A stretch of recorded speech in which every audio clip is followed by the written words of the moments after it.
উন্নয়নের নামে বন ধ্বংস, গাছ কাটার মূল্য কি দিচ্ছে সাধারণ মানুষ। মধ্যপ্রদেশের সিঙ্গারৌলি জেলার ধীরাউলি কয়লা খনি প্রকল্পে প্রায় 14 হেক্টর বনভূমি ব্যবহারের ছাড়পত্রে হস্তক্ষেপ করতে অস্বীকার করেছে সুপ্রিম কোর্ট। অর্থাৎ আজ সবের মতো এটাও গেল। আদানি গোষ্ঠীর এই প্রায় 2800 কোটি টাকার প্রকল্পে প্রায় 6 লক্ষ গাছ কাটা পড়তে পারে। এই আশঙ্কা ঘিরে দেশ জুড়ে নতুন করে প্রশ্ন উঠছে, উন্নয়নের নামে প্রকৃতি ধ্বংসের এই মূল্য শেষ পর্যন্ত কে দিচ্ছে। এই প্রশ্নটা শুধু একটি কয়লা খনিকে ঘিরে নয়, এটা আজ দেশের কোটি কোটি সাধারণ মানুষের বেঁচে থাকার প্রশ্ন। একদিকে সরকার শিল্পায়ন আর বিনিয়োগের কথা বলে বড় বড় কর্পোরেট সংস্থার জন্য হাজার হাজার হেক্টর বনভূমির দরজা খুলে দিচ্ছে, অন্যদিকে সাধারণ মানুষ প্রতিদিন আরো ভয়াবহ গরম, দূষণ আর জল সংকটের মুখোমুখি হচ্ছে। এখনকার গরম শুধু গরম নয়, এ যেন এক অদৃশ্য দুর্যোগ। রাস্তায় বেরোনো দায়, ঘরে ফ্যান চললেও স্বস্তি নেই, অনেক জায়গায় পানীয় জলের সংকট, শহরগুলো কংক্রিটে ঢেকে গেছে আর গ্রামের আশেপাশে সবুজ ও দ্রুত কমছে। সাম্প্রতিক ঘটনা দেখুন, গরমে পুড়ছে গোটা দেশ।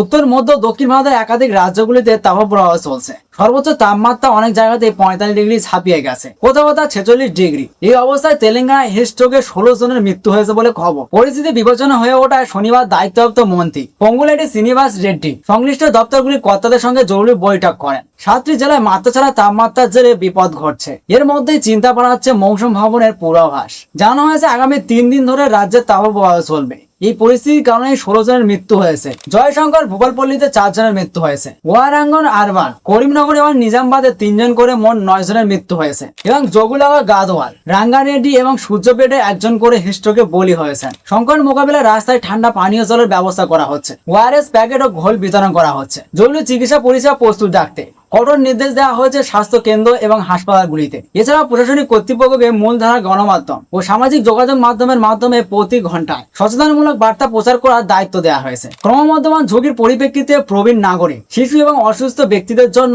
বিশেষ সতর্কবার্তার পরামর্শ দেওয়া হয়েছে। জরুরি প্রয়োজন ছাড়া সকাল 11 থেকে বিকেল 4টের মধ্যে বাইরে বের হওয়া থেকে বিরত থাকতে বলা হয়েছে সাধারণ নাগরিকদের। পাশাপাশি পাখি ও অন্যান্য প্রাণীদের জন্য বাড়ির বাইরে জল রাখারও পরামর্শ দিয়েছেন মন্ত্রী। মৃতদের পরিবারগুলিকে 4 লক্ষ টাকা করে আর্থিক সাহায্য ঘোষণা করেছে তেলেঙ্গানা সরকার। কিন্তু প্রশ্ন হচ্ছে, এভাবে আর কতদিন? গাছ কেন এত গুরুত্বপূর্ণ? একটা পূর্ণবয়স্ক গাছ শুধু ছায়া দেয় না, একটি গাছ বাতাস থেকে কার্বন ডাই অক্সাইড শোষণ করে, অক্সিজেন দেয়, চারপাশে তাপমাত্রা কমায়, মাটির আর্দ্রতা ধরে রাখে, বৃষ্টির ভারসাম্য বজায় রাখতে সাহায্য করে, পাখি ও জীব বৈচিত্র্যের আশ্রয় তৈরি করে। বিজ্ঞানীরা বহুদিন ধরেই বলে আসছেন, বনভূমি কমলে স্থানীয় তাপমাত্রা দ্রুত বাড়বে। যেখানে গাছ নেই সেখানে মাটি শুকিয়ে যায়, গরম আরো তীব্র হয়। অর্থাৎ আজ যে মানুষ গরমে হাঁসফাঁস করছে, কাল সেই মানুষই হয়তো জলের জন্য লড়বে। তাহলে এত গাছ কাটার অনুমতি কেন? এখানেই সবচেয়ে বড় বিতর্ক। যখন হাজার হাজার কোটি টাকার প্রকল্প আসে, তখন পরিবেশের প্রশ্নকে অনেক সময় উন্নয়নের পথের বাধা হিসেবে দেখানো হয়। কর্পোরেট সংস্থাগুলো লাভের হিসাব দেখে, সরকার রাজস্ব আর বিনিয়োগের হিসাব দেখে, কিন্তু সাধারণ মানুষ কি দেখে? সে দেখে গরমে অসুস্থ হয়ে পড়া পরিবার, শুকিয়ে যাওয়া পুকুর, ফসলের ক্ষতি, দূষণে ভরা বাতাস আর ধীরে ধীরে হারিয়ে যাওয়া সবুজ।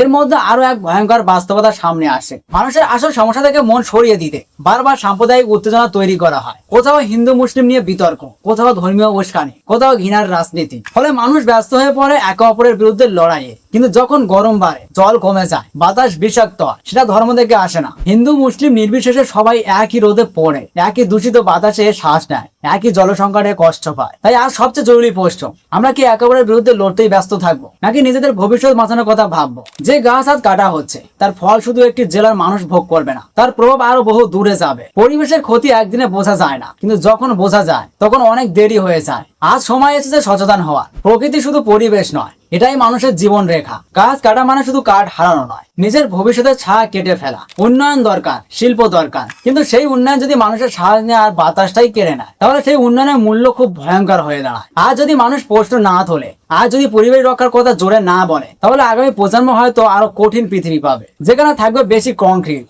কম গাছ আর অসহনীয় গরমে ভরা এক ভবিষ্যৎ। এটা শুধু একটা ঘটনা নয়, এরকম অনেক ঘটনা ঘটছে, সেটা আমাদের ধারণার বাইরে। প্রকৃতি বাঁচানো এখন আর বিকল্প নয়, এটাই বেঁচে থাকার লড়াই। তাই ধর্মীয় বিভাজন ছেড়ে এখন আওয়াজ তুলুন, অন্যায়ের বিরুদ্ধে প্রতিবাদ করুন, দেশ ও জাতির স্বার্থে, এই পরিবেশের স্বার্থে।